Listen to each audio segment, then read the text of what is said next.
Antes de mais nada, nesse vídeo eu peço o seu like, se inscreva no canal, compartilha nossos vídeos, que é muito importante, e hypa, que é extremamente importante para que a gente possa continuar fazendo o nosso trabalho aqui. Vamos falar sobre 2 vídeos aí da mídia tradicional comentando sobre o Palmeiras e Porto, e também eu vou falar algumas coisas sobre o treinamento de ontem e até mesmo a nossa classificação no Campeonato Brasileiro. Ontem a rodada foi extremamente significativa para nós. Bom, antes de mais nada, sejam muito bem-vindos a mais um vídeo aqui no canal do YouTube Verdão MVVC, falando um pouquinho sobre o Super Mundial e também o Campeonato Brasileiro. Ontem nós tivemos uma rodada muito significativa para o Palmeiras, onde ele tendo uma vitória simples, vamos continuar aí no topo da hierarquia, aí, muito próximo do líder do campeonato. Lembrando que o resultado do São Paulo foi super favorável para nós, para nossa alegria, mas o principal era do Bragantino, né? Então a gente viu o Bragantino aí tropeçar, fazendo com que o Palmeiras, quando jogar, não sei quando vai ser essa partida, se ele ganhar, a gente continue ali nos 2 pontos atrás do líder do campeonato. Outro assunto também que eu acho relevante a gente trazer é que o Paulinho ontem trabalhou com bola, trabalhou tranquilamente. Não acredito que ele vai jogar os 90 minutos, mas eu acredito que vai ser muito importante para o Super Mundial. Isso faz com que a gente fique um pouco mais tranquilo, né, com esse trabalho. Ontem o Abel Ferreira teve toda a equipe junto com ele para poder trabalhar finalização, teve trabalho de penalidades, eles até estenderam um pouco mais o treinamento, teve posse de bola, teve posicionamento tático. Então ontem foi um trabalho muito completo para o Super Mundial. Mas gostaria muito de comentar com vocês nesse vídeo a situação da mídia. Eu trouxe 2 vídeos para a gente poder analisar, um do Paulo Massini junto com a sua bancada, o outro da Jovem Pan, falando sobre Palmeiras e Porto, que é o foco principal nosso nesse exato momento. Fiquem com os 2 vídeos aí, eu gostaria muito do comentário de vocês. Qualidades do Porto. É um time que os laterais apoiam muito, às vezes os 2 ao mesmo tempo. Eles fazem pressão na saída de bola do adversário. É preciso entender que eles também estão com fuso horário, com jet lag e com menos tempo que o Palmeiras. O Palmeiras chegou um dia antes, né? Então, os outros jogadores chegaram depois, mas, enfim, a maioria dos jogadores já estão se adaptando ao fuso horário. Você precisa aí de 5 dias completos para estar bem adaptado. Então, é um time que, desde que seu novo treinador assumiu, treinador que quase foi auxiliar do Palmeiras, quando o Ramírez foi quase contratado, ele era auxiliar do Ramírez, treinava o Maurício, sabe? Então, o que esse time mostrou de qualidade é isso, é pressão lá na frente, o Samu é um definidor muito bom, o goleiro é muito bom, os laterais têm alguma qualidade, é um bom time, certo? Não é o melhor de Portugal hoje, não está na primeira prateleira do futebol europeu, está ali brigando para ficar na segunda, que também acho que está, vai, volta, cai, né? Por exemplo, o Napoli está na segunda. O Napoli foi campeão italiano. O Sporting está na segunda. O Sporting foi campeão italiano. Português. Né? Então o Porto nesse momento está ali, né, rateando. E a gente não sabe, olhando para o Palmeiras, em qual prateleira o Palmeiras está neste mercado novo. Certo? Não é um mercado nosso aqui, que você vai aqui na esquina. É um mercado global. A gente não sabe onde ele está. Uma coisa que eu notei na fala do Piquerez, né? A gente está preparando esse jogo já há algum tempo. Esse time do Porto tem uma dificuldade danada com bola aérea. E não a bola aérea do escanteio especificamente. Aquele cruzamento que vem do lado de campo, que o Palmeiras sabe fazer muito bem. O Gustavo Gomes, artilheiro da competição. Para isso... Flaco Lopes. Para isso, talvez a indicação seja começar, até soltei um vídeo no Instagram hoje, olhando para essa característica do Porto, que talvez o Flaco Lopes possa ser escolhido para esse primeiro jogo. Também acho que o Palmeiras vai mudar a escalação todos os jogos. Não todas, mas 2 ou 3 vão mudar. Acho que o Fux, por exemplo, para jogar contra o Inter Miami é uma ótima, porque o Miami deixa um monte de espaço, os caras jogam MLS dando tchau para a torcida, é outra história, é outra competitividade. Eles têm faixas de contratações, por isso que o time é desigual.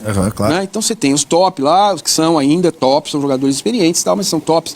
E as outras faixas, o nível vai caindo.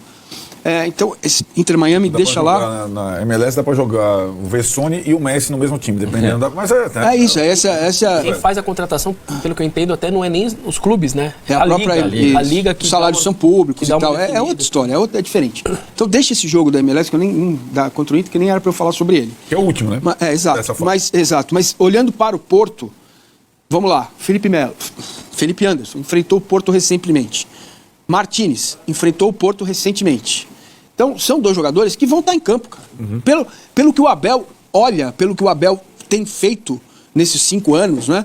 Ele vai, se os caras tiverem condição, claro, evidente, de jogo, né? Então, para mim, esses dois caras estarão em campo. Eu tenho uma dúvida a rigor, que é o Paulinho. Se ele vai começar ou não. Ele treinou normal.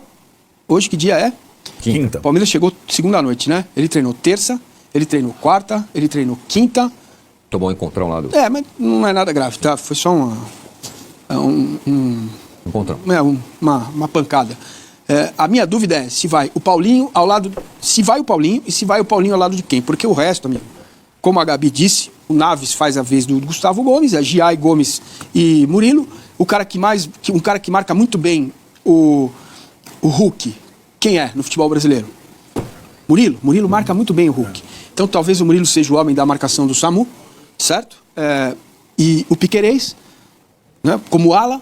Felipe Anderson, outra ala, porque você tem os cruzamentos do Piquerez e possivelmente os cruzamentos também do Felipe Anderson, que é um jogador com boa técnica e tem experiência nisso. Martínez, Rios, Estevão. E aí tem dúvida no ataque só. É Flaco ou Vitor Roque? É Paulinho ou é Facundo? É Paulinho ou é Maurício? Para mim é o que está aí mapeado para o jogo de domingo, se não acontecer nada mais grave até lá, contusões, essas coisas. Essa é a visão que eu tenho. O Palmeiras chegou ontem 00:30, os que estavam na seleção, fora os 2 moleques da base, né? E já foram para o treino. A programação é que eles treinassem à tarde. Mas aí, qual a informação? Fizeram exames e os 2 mais desgastados são Gomes e Rios. O Benedetti eu não sei porquê. Talvez tenha sentido alguma coisa, talvez esteja precisando de um descanso, mas o Gomes e o Rios, de fato, apresentaram um desgaste alto porque jogaram 90 minutos nos seus jogos nas eliminatórias. Então talvez estejam no campo hoje à tarde para uma segunda parte do treino e a partir da manhã, ok, todos em campo para treinar. O Abel explicou o que ele fez hoje, depois que fechou o treino, foi transição, saída rápida e bola parada. Tem até um vídeo dele conversando com jornalistas, ele vem com um papel na mão e explica. E, cara, não tira pedaço fazer isso uma vez por semana em São Paulo. Tem uma transformação, não sei o ambiente. Acredito que esse jogo será equilibrado, mas por enquanto é uma coisa que a gente não tem um parâmetro, porque esse tipo de jogo não acontece de um time que não é o campeão da Champions e hoje não tem nenhuma possibilidade de brigar pelo título da Champions contra um time da América do Sul. A gente sabe, pela lógica, que o jogo com o Al-Ahly do Egito vai ser duro, porque sempre é duro. E a gente vê esses jogos do Al-Ahly contra os times daqui, e sempre são duros. Mas contra o Porto a gente não sabe. A gente sabe que contra os campeões da Champions, os jogos normalmente, às vezes o próprio Palmeiras dificultou pro Chelsea, o Flamengo pro Liverpool, mas normalmente eles ganham e muitas vezes ganham bem. Então a gente não consegue competir com os melhores da Champions. O Porto não é. Então fica essa dúvida, qual é o tamanho do Porto em relação ao Palmeiras? Ele é um time melhor que o Palmeiras? É um time mais ou menos do mesmo nível? O Porto, que os nossos melhores aqui, eles estão no mesmo bolo ali dos melhores da África e da Ásia. O Porto também está nesse bolo ou ele está mais perto do bolo dos melhores da Europa? Eu acho que ele está mais perto do nosso bolo aqui. O time do Porto atual não é um grande time, mas é pau a pau. Assim, se o Palmeiras perder para o Porto, não é nada anormal. Como se o Palmeiras pegar o Al-Ahly e tiver um jogo duro, até empatar, como empatou há 4 anos, né? Empatou com o Al-Ahly. Não é também nenhum absurdo. Acho que é um grupo equilibrado esse. E como você falou, acho que dos europeus que os brasileiros vão enfrentar, esse é o jogo mais viável. Acho que é o que dá mais jogo, equilibrado. Mas eu tenho muita expectativa por esse jogo por isso, porque é um jogo que a gente tem opiniões. Analisando o Porto é o 2º ano seguido que eles ficam em 3º lá, e analisando, e a gente conhece o Palmeiras. Mas na prática a gente não tem esse parâmetro, e a gente vai ter a partir desse Mundial, esse jogo já é no domingo, mas eu acho que vai dar jogo sim, eu acho que é um jogo equilibrado. Palmeiras e Porto. E sobre a comissão técnica, a comissão do Abel, eles estudam muitos adversários, mas eu acho que é independente de serem portugueses, porque eles estão aqui já há 5 anos, né? Então, o time do Porto que eles enfrentaram em algum momento lá em Portugal com o Braga, já é muito diferente. O Porto hoje eu imagino que o Abel não tem enfrentado ninguém que ele enfrenta. Se enfrentou, tem 1 ou 2 ali que ele tem enfrentado pelo Braga contra o Porto. Então, acho que isso não muda muito. Acho que, no geral, é uma comissão técnica que sempre sabe bem quem vai enfrentar. Eles sempre se preparam muito bem para o jogo, independente do adversário.